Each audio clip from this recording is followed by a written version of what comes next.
मित्र, आपको अगर वीडियो अच्छा लगे तो मेरे भी चैनल को लाइक और सब्सक्राइब ज़रूर कीजिएगा। अच्छा ना लगे तो आप जो भी प्रतिक्रिया देना चाहेंगे हमारे चैनल को वो हमें स्वीकार होगा। बस आपसे मैं इतना ही कहूँगा, अगर आपको अच्छा लगे, वीडियो समझ में आए तो आप लाइक और सब्सक्राइब कीजिएगा। तभी मित्र आपको अच्छा लगेगा जब आप मेरे वीडियो को पूरा वॉच कीजिएगा। तब आप बीच में से आप हमारी वीडियो के निर्णय कीजिएगा तो ये आप गलत निर्णय कीजिएगा। आप मेरी वीडियो के साथ पूरा बने और आपको समझ में ना आए तो हमारे चैनल को डिसलाइक कर और चले जाए, फिर कभी बताइएगा। क्योंकि मित्र मैंने इस वीडियो में जो भी बताया है अपने भाषा में एक्सप्लेन करके बताया है, कोई बुक से नहीं बताया है और पूरे ऑब्जेक्टिव पूरे लड़ेंगे। ठीक है मित्र, तो मिलते हैं वीडियो में। तो हेलो मित्र, आज हम लोग पढ़ेंगे क्लास 10th का हिंदी अध्याय नंबर 2, यानी अध्याय 2 में जिसका नाम है मित्र 20 के दांत। क्या नाम है चैप्टर का? अध्याय 2 चैप्टर का क्या नाम है मित्र? तो 20 का दांत। क्या नाम है मित्र? 20 के दांत। इस 20 के दांत की क्या है मित्र? तो ये कहानी है।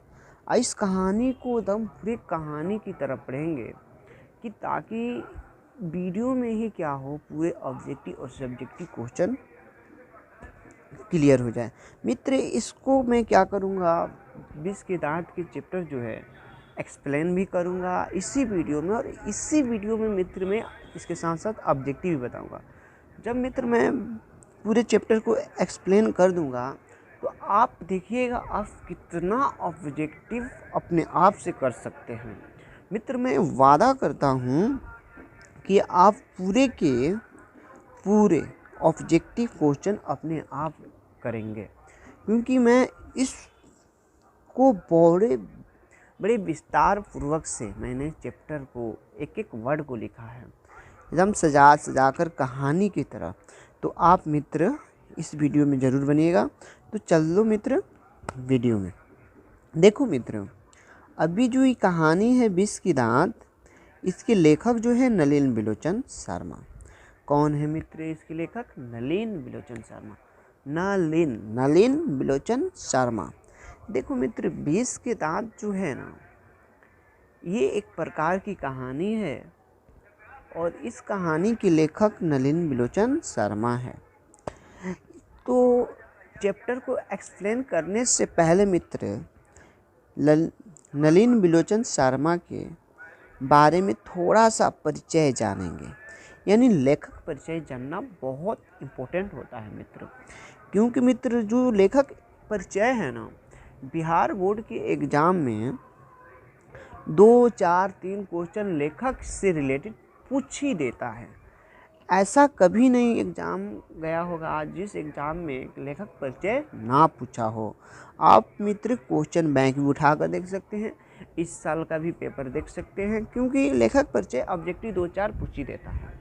इसीलिए लेखक परिचय भी हम लोग जानेंगे और उसके साथ साथ उसके बाद चैप्टर को एक्सप्लेन करेंगे, उसके बाद ऑब्जेक्टिव जानेंगे, उसके बाद सब्जेक्टिव जानेंगे इसी वीडियो में मित्र। क्योंकि डेट नहीं दिया जाएगा, दिन नहीं दिया जाएगा कि इस दिन चैप्टर पढ़ेंगे, उसके बाद ऑब्जेक्टिव करेंगे, उसके बाद सब्जेक्टिव करेंगे, नहीं। एक ही साथ चैप्टर को पूरा क्लियर करेंगे और क्लियर करके फिर दूसरे चैप्टर में एंट्री करेंगे। तो मित्र देखते हैं लो, नलिन बिलोचन शर्मा जो हैं, यहाँ पे नलिन बिलोचन शर्मा जी हैं, इनका जन्म जो हुआ था मित्र 18 फरवरी 1916 में हुआ था। इनका जो जन्म मित्र 18 फरवरी 1916 में हुआ था। क्लियर मित्र? अगर पूछा जाए कि नलिन बिलोचन शर्मा का जन्म कब हुआ था तो आप याद रखिएगा 18 फरवरी 1916 में हुआ था। कब हुआ था मित्र? 1916 में, 18 फरवरी 1916 में। क्लियर मित्र? यहीं पे और इनका मृत्यु जो हुआ था मित्र 12 सितंबर 1961 में मित्र। कब हुआ था इनका मृत्यु? 12 सितंबर 1961 में हुआ था। क्लियर मित्र? आपको दिख रहा होगा कि नलिन बिलोचन शर्मा का जन्म जो हुआ था 18 फरवरी 1916 में हुआ था और वही उनका मृत्यु जो हुआ था 12 सितंबर 1961 में। चलते हैं ना मित्र, यही जो बात किया जाए, ये नलिन बिलोचन शर्मा जी जो हैं ये पटना के रहने वाले थे, पटना के बदरघाट। यानी जो इनका जन्म जो हुआ था ना पटना में हुआ था। अब पटना में एक क्षेत्र है जिसका नाम है बदरघाट। क्या नाम है मित्र? बदरघाट। आप बंदर से बदरघाट याद रखिएगा। ये यही एक जो लेखक है दूसरे चैप्टर जो बिहार के हैं नलिन बिलोचन शर्मा, और इनका जन्म जो हुआ पटना में हुआ और पटना में पढ़े लिखे और पटने में पढ़ लिख कर पटने के विश्वविद्यालय में अध्यक्ष भी बने, प्रधान भी बने। सारे एक्सप्लेन करेंगे मित्र कब कैसे बने। तो चलो मित्र, आपको इतना क्लियर मित्र कि जन्म कब हुआ था, ये मृत्यु कब हुआ था, इनका जन्म कहाँ हुआ था, इतना क्लियर मित्र। वही बोला जाए कि नलिन बिलोचन शर्मा का पिताजी का क्या नाम था, तो याद रखेंगे पंडित रामा अवतार। क्या नाम था मित्र? पंडित रामा अवतार शर्मा। तो मित्र पूछे कि नलिन बिलोचन शर्मा जी के माता जी का क्या नाम था, तो आप बताइएगा रत्नावती शर्मा। क्या नाम था मित्र? नलिन बिलोचन शर्मा जी के माता जी का क्या नाम था, तो रत्नावती शर्मा।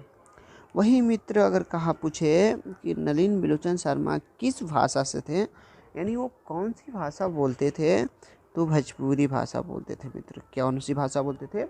भोजपुरी भाषा। क्योंकि इनका जन्म जो पटना में हुआ था बदरघाट में, बिहार के रहने वाले थे। तो आपको पता है हम सब बिहारी की भाषा क्या है? भोजपुरी। तो भी भोजपुरी भाषा से थे। नलिन बिलोचन शर्मा किस भाषा से थे? तो भोजपुरी भाषा से थे और भोजपुरी ही बोला करते थे। ठीक है मित्र। वही पूछा कहा जाए, देखिए मित्र नलिन बिलोचन शर्मा जो है ना पटना विश्वविद्यालय से पढ़े। कहाँ से पढ़े? पटना विश्वविद्यालय से पढ़े हैं और इसी विश्वविद्यालय में क्या बन गए हैं? प्रधान अध्यापक बने हैं। देखो मित्र पटना विश्वविद्यालय के ये क्या बने हैं? प्रधान अध्यापक, यानी जो पटना विश्वविद्यालय के हेड मास्टर रह चुके हैं। कौन? नलिन बिलोचन शर्मा।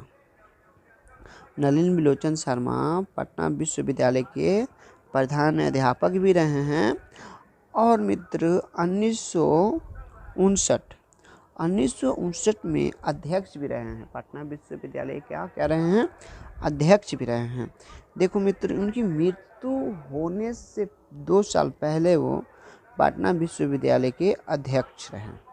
ठीक है, फिर मात्र 2 साल पीछे देखो 61 में इनकी मृत्यु हुई है 1961 में, और 1959 में क्या रहे हैं? पटना विश्वविद्यालय के अध्यक्ष रहे। मात्र ये 2 ही साल पटना विश्वविद्यालय के अध्यक्ष रहे हैं। क्लियर मित्र।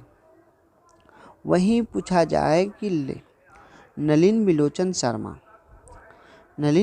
शर्मा की जो प्रसिद्ध रचनाएं हैं, जो उन्होंने रचनाएं, कविताएं, निबंध, कहानी जो लिखी हैं वो अनेकों हैं, बहुत सारे हैं।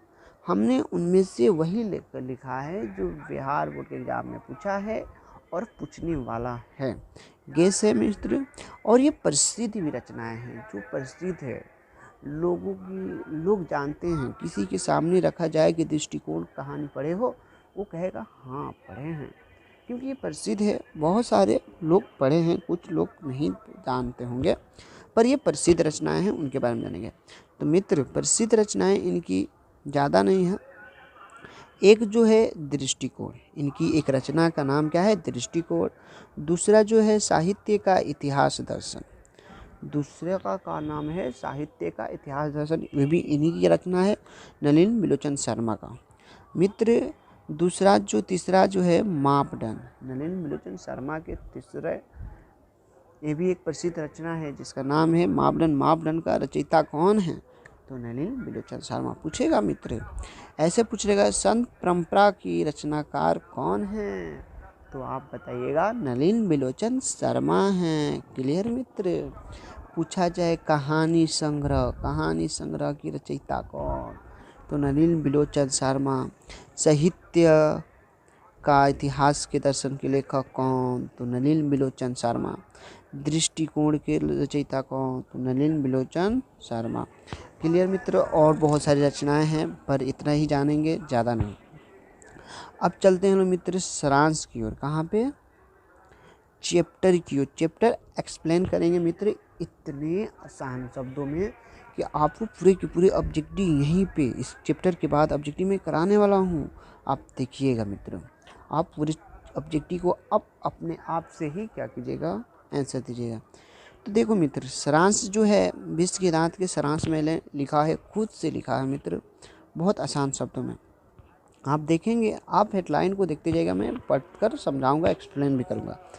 इस चैप्टर में कहा गया है विश्व के दांत कहानीकार के जो नलिन बिलोचन शर्मा जी हैं, यानी मित्र कह रहा है कि विश्व के दांत के कहानीकार कौन है? नलिन बिलोचन शर्मा जी हैं। इस कहानी में नलिन बिलोचन शर्मा बता रहे हैं, कह रहे हैं कि इस कहानी में अत्यधिक दुलार प्यार कुपरिमारों एवं सामाजिक भेदभाव को उजागर का कार्य किया गया है। कुल मिलाकर मित्र बताया जाए तो कहा जा रहा है, पूरे का एक्सप्लेन करूँ तो मित्रों कह रहे हैं कि विश्व के दांत के कहानीकार जो हैं नलिन बिलोचन शर्मा हैं। और इस कहानी में बताया जा रहा है कि अत्यधिक जो दुलार प्यार होता है ना बच्चों के प्रति, अत्यधिक दुलार प्यार और कुपरिमारों के बारे में उजागर किया गया। यानी इस चैप्टर में जो बच्चे हैं उनको अत्यधिक दुलार प्यार दे देने से कुछ बच्चे जो हैं अपने रास्ते से भटक गए हैं, उसके बारे में कुल मिलाकर कहा जा रहा है। यहाँ तक ठीक है मित्र। अब आया असली काम इस चीज़ को जानने की, यही जो है इम्पोर्टेंट है मित्र। इसमें देखेंगे कि इस कहानी में एक सेन साहब बहुत अमीर व्यक्ति हैं। इस कहानी में एक सेन साहब नाम के व्यक्ति रहते हैं जो बहुत अमीर रहते हैं। ये जो है फैक्ट्री की मालिक रहते हैं। किसके फैक्ट्री? मित्र मैं बताता भी चलूँगा, अगर पूछ दे कि सेन साहब किसके मालिक थे तो फैक्ट्री के मालिक थे।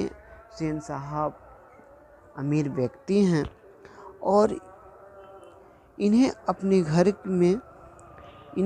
घर पर काफ़ी घमंड है मित्र। इनका जो घर था बहुत बंगला टाइप का था, आसियान बंगला था। तो ये अपने घरों पे बहुत घमंड करते थे क्योंकि मित्र ये अमीर थे, एक फैक्ट्री के मालिक थे और इनका घर जो था बंगला टाइप का था। तो उस घर पे क्या करते थे मित्र? घमंड करते थे। देखो मित्र, घमंड करते थे सेन साहब। इस कहानी में एक सेन साहब हैं, एक कासू नाम का लड़का है, एक मदन नाम का लड़का है, एक गिरधर लाल हैं, एक ड्राइवर है जिसको शोफर कहा जाता है। ये 5 लोग हैं इस कहानी में, कुल मिलाकर 5 लोग हैं और इन्हीं 5 लोग पे कहानी बताया गया है। बहुत आसान मित्र। देखो, ये सेन साहब जो हैं गरीबों की भलाई करना नहीं जानते थे। सेन साहब जो हैं गरीबों को भलाई तो करते ही नहीं थे। सेन साहब की एक कार भी थी जो काले रंग का था। पूछता है ऑब्जेक्टिव में मित्र कि सेन साहब की कार का रंग कैसा था, तो आप बताना कि काला था। ठीक है मित्र। और उस कार का नाम था मित्र स्ट्रीमल इंड, जिसका कार का नाम क्या था मित्र? स्ट्रीमल इंड। और दाम मित्र क्या था? 7,500। अगर मित्र एग्जाम में आ जाए कि सेन साहब की कार का दाम कितना था, ऑप्शन ए में दे दे 7500, ऑप्शन बी में दे दे 7,000, ऑप्शन डी में दे दे 7,500, ऑप्शन डी में दे दे इनमें से कोई नहीं, तो मित्र हम 7500 नहीं लगाएंगे, 7,500 लगाएंगे। क्योंकि मित्र हमारे बुक में दिया है 7,500, तो 7,500 ही लगाएंगे। क्लियर मित्र? यानी इसको कुल मिलाकर एक्सप्लेन करूं अभी मैं, तो इस कहानी में सेन साहब अमीर व्यक्ति हैं और एक फैक्ट्री के मालिक हैं और ये अपने घरों पे घमंड करते हैं और यह गरीबों की भलाई तो करना जानते ही नहीं हैं। क्या थे कि गरीबों की तो भलाई करना जानते ही नहीं थे। और सेन साहब की एक कार थी जिसका रंग क्या था मित्र? काला था। जिसका रंग मित्र क्या था? काला था। और मित्र उस कार का जो नाम था स्ट्रीमल इंड था। मित्र उस कार का क्या नाम था पूछा जाए तो बताना स्ट्रीमल इंड था, जिसका दाम मित्र 7,000 था, जिसका दाम मित्र 7,500 था। क्लियर मित्र। अब आते हैं लोग नीचे, यहाँ पे आ गए लो मित्र। ये जो है मित्र कासू, कासू जो है साहब का पुत्र है, यानी सेन साहब का पुत्र है। कासू जो किसका पुत्र है मित्र? कासू अभी अभी हम बताएं इस कहानी में कासू, मदन, गिरधरलाल और सेन साहब हैं, तो इसमें से एक का नाम आ ही गया कासू। कासू जो है साहब यानी सेन साहब के पुत्र था। किसका पुत्र था पूछा जाए कि कासू कौन था, तो सेन साहब की पुत्र था। ऑब्जेक्टिव में लगाएंगे मित्र। जिससे प्यार से लोग क्या कहते थे? खोखा कहते थे। घर में छोटा होने की वजह से प्यार से लोग क्या कहते थे? खोखा कहते थे। खोखा कहकर पुकारा करते थे। किसको? कासू को। देखो मित्र, यह जो था ना, यह अपने घर के बनाए गए सभी नियमों का अपवाद था। क्लियर मित्र। देखो यहाँ पे पूछता है कि कौन अपने घर के सारे नियमों का अपवाद था, तो खोखा। खोखा जो है ना, घर के जितने भी नियम बनाए गए थे उसके अपवाद था। अपवाद बोला जाए तो मित्र उल्टा ही था। घर के नियम बनाया जाए कि इस टाइम ये नहीं करना है, उस टाइम ये नहीं करना है, तो ये क्या करता था? अद्वैत का काम हुआ वही उस टाइम करता था। ये अपने घर के नियमों को पालन नहीं करता था, एक तरह से बोला जाए। सेन साहब की क्या थी? 5 पुत्रियाँ भी थी। सेन साहब की 5 पुत्रियाँ भी थी, जिसे मित्र कठपुतली कठपुतली के समान माना गया। क्या माना गया मित्र? सेन साहब की 5 पुत्रियाँ थी, जिसे कठपुतली की समान माना गया। इसे हर प्रकार का तमीज़ सिखाया गया। किसको मित्र? सेन साहब की 5 पुत्रियों को हर प्रकार की तमीज़ सिखाया गया। पर देखो मित्र, पर क्या किया गया? खोखा को नहीं। यानी खोखा को तनिक भर भी तमीज़ नहीं सिखाया गया, और पुत्रियों को हर प्रकार की तमीज़ सिखाया गया कि तुमको यहाँ नहीं जाना, वहाँ नहीं जाना, घर से इतने बजे से बाहर नहीं जाना, तुमको इतने बजे से खेलना नहीं है, कभी कूदना नहीं है। हर प्रकार पे रोक था। किनको? उनकी सेन साहब की पुत्रियों को। पर खोखा का कोई रोक नहीं था। ये कहीं भी आ जा सकता है, कहीं कभी भी आ सकता है। ठीक है मित्र।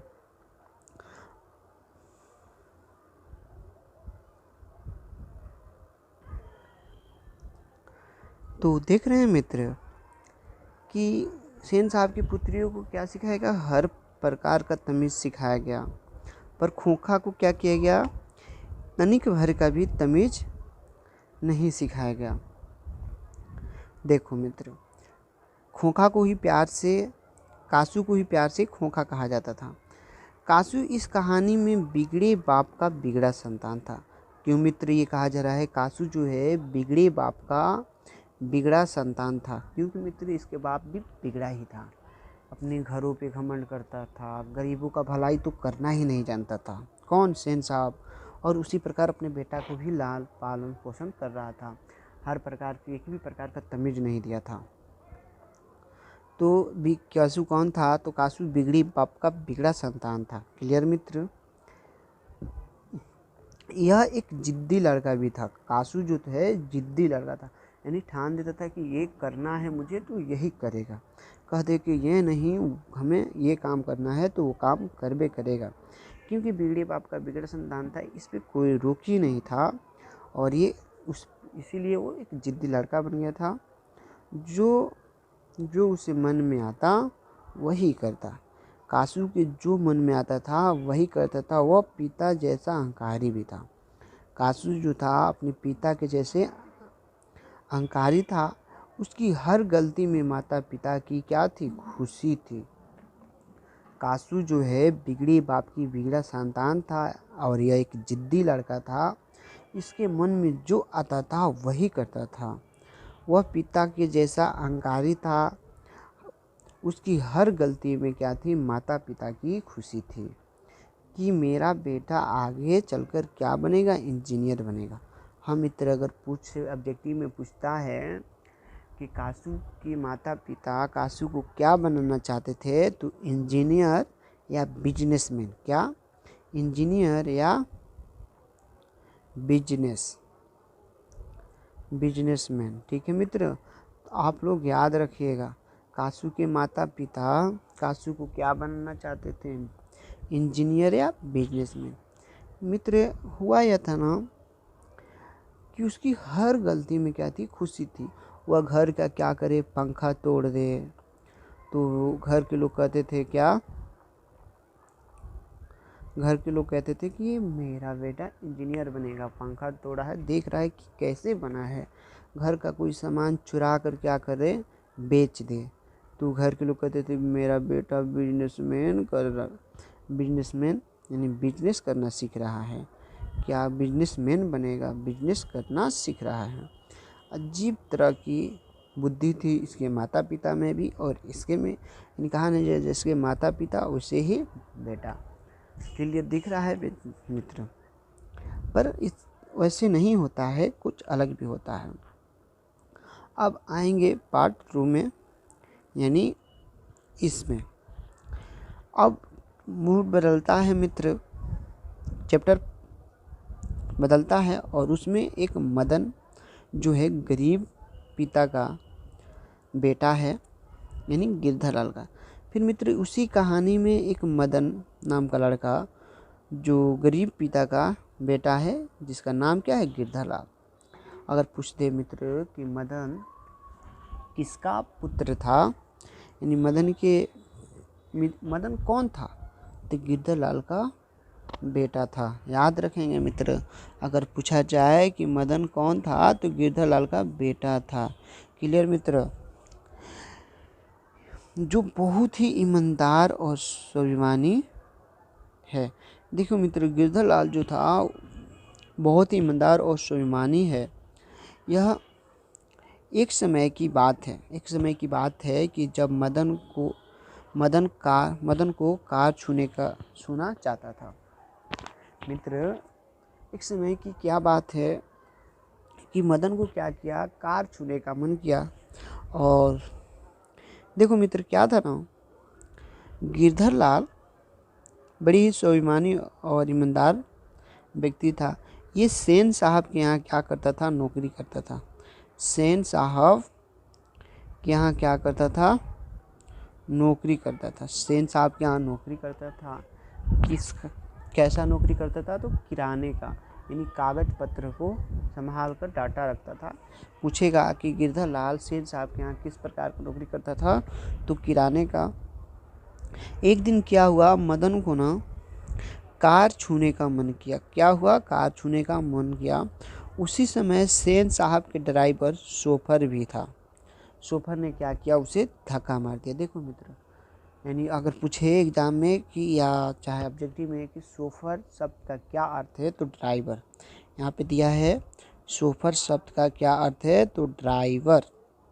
अब देखो मित्र क्या होता है, मदन को कार छूने का मन करता है। मदन कार छूने जाता है तो सेन साहब का ड्राइवर जो है धक्का मार देता है और मदन जो है सड़क पर गिर जाता है। मदन जो क्या है, सड़क पर गिर जाता है, जिसके तहत क्या होता है, उसके पैर से खून निकलने लगा। जिसके तहत क्या हुआ मित्र, उसके पैर से खून निकलने लगा। और इस प्रकार उसको क्या किया गया, झूठा आरोप लगाकर मदन को खूब पिटवाई कराया गया। यानी उस पर झूठा आरोप लगवा दिया गया कि चोरी कर रहा था, स्क्रैच कर रहा था कार को, और झूठा आरोप लगवाकर उसके पिता से क्या किया गया, पिटवाई करा दिया गया, यानी पिटवाया गया। अर्थात इस कहानी में जब कोई गरीब किसी शरण में रहता है तो वह किसी गरीब का साथ नहीं देता। देखो मित्र, इस कहानी के कुल मिलाकर इस कहानी का बात किया जाए तो गरीब और अमीर के अंतर को स्पष्ट किया गया है कि मित्र की गरीब जो है, गरीब की कोई नहीं सुनता। गरीब की क्या है, कोई नहीं सुनता। और वहीं अमीर जो कह दे वही सही, क्यों ना अमीर गलत क्यों ना हो, पर वही सही होता है। अब यहाँ देखेंगे मित्र, उसे खूब पिटवाया गया। और यहाँ पे एक दिन क्या होता है, मदन जो है, कासू और मदन में झगड़े का मूल लट्टू का खेल माना जाता है। एक दिन मित्र क्या होता है, मदन जो है अपने गांव में अपने घर के बगल में लट्टू खेलता रहता है। मदन जो है अपने गांव में क्या करता है, लट्टू खेलता रहता है।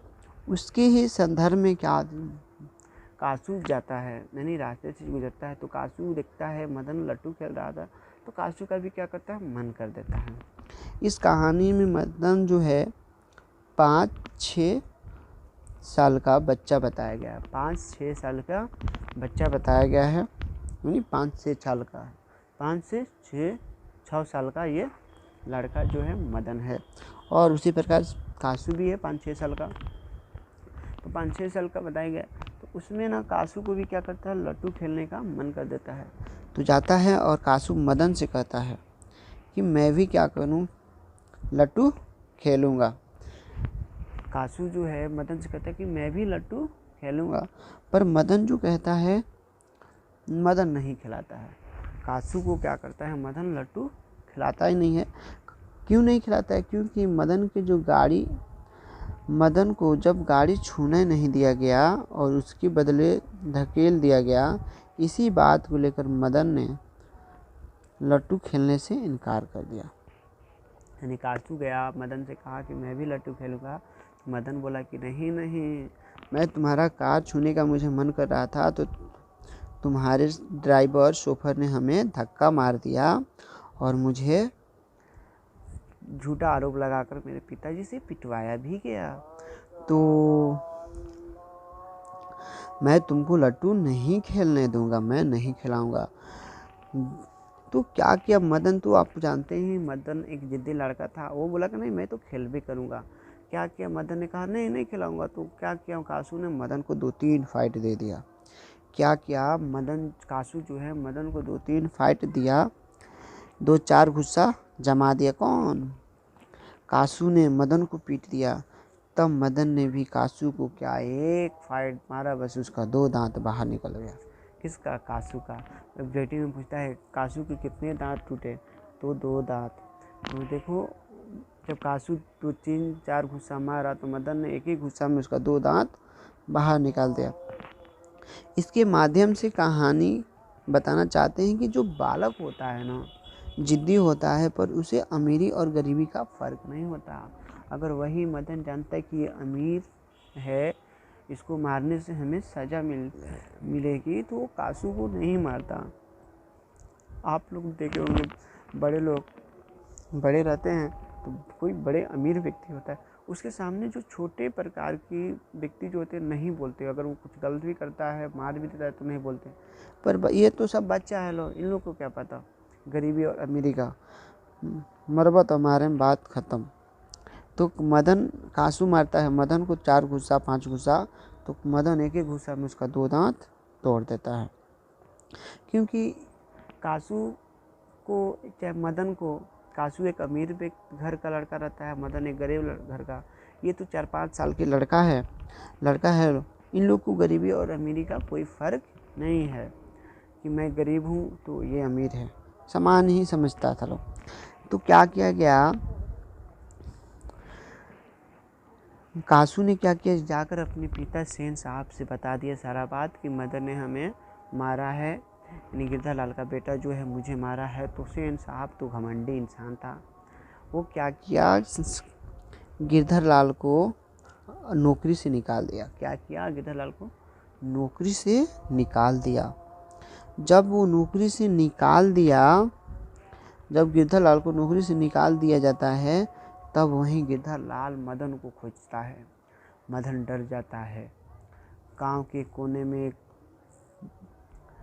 छिप जाता है, क्योंकि थोड़ा सा भी मदन गलती करता है तो मदन के पिता उसे बहुत मारते थे। इसी डर से वो छिप जाता है। पर मित्रों उस दिन क्या हुआ, गिरधालाल जो रोज़ अपने बेटे को पिटाई करता था, उस दिन पिटाई ना करके जो मदन अपने बेटा का एक थोड़ा सा गलती कर देता था तो उसे बहुत मारता था। लेकिन उस दिन उसे ना पीटकर उससे क्या शाबाशी देते हुए अपने सीने से लगा लिया, अपनी छाती से लगा लिया और बोला, आज तूने अपने पिता और अपने अपमान का बदला ले लिया। आज तूने अपने पिता और अपमान का बदला ले लिया। तो देखो मित्र, बच्चा था लो। तो आशा करते हैं मित्र आपको ये चैप्टर पूरे समझ में आया होगा, और समझ में आया होगा तो मेरे चैनल को लाइक और सब्सक्राइब किए बिना जाइएगा मत, और समझ में नहीं आया होगा तो डिसलाइक कर दिएगा, समझ में आया होगा तो लाइक कीजिएगा। आपके ऊपर है, आपको जैसा वीडियो लगा होगा वैसा आप मुझे फल देकर जाइएगा। क्लियर मित्र? तो अगले वीडियो में मैं इसका ऑब्जेक्टिव क्वेश्चन लाऊंगा, बोला था कि इसी वीडियो में लाऊंगा, पर वीडियो ज़्यादा लंबा हो जाने के कारण मैं अगले वीडियो में इसका ऑब्जेक्टिव क्वेश्चन लाऊंगा। तो धन्यवाद मित्र, सपोर्ट कीजिएगा। तो मिलते हैं लोग अगले वीडियो में। धन्यवाद। जय हिंद, जय भारत।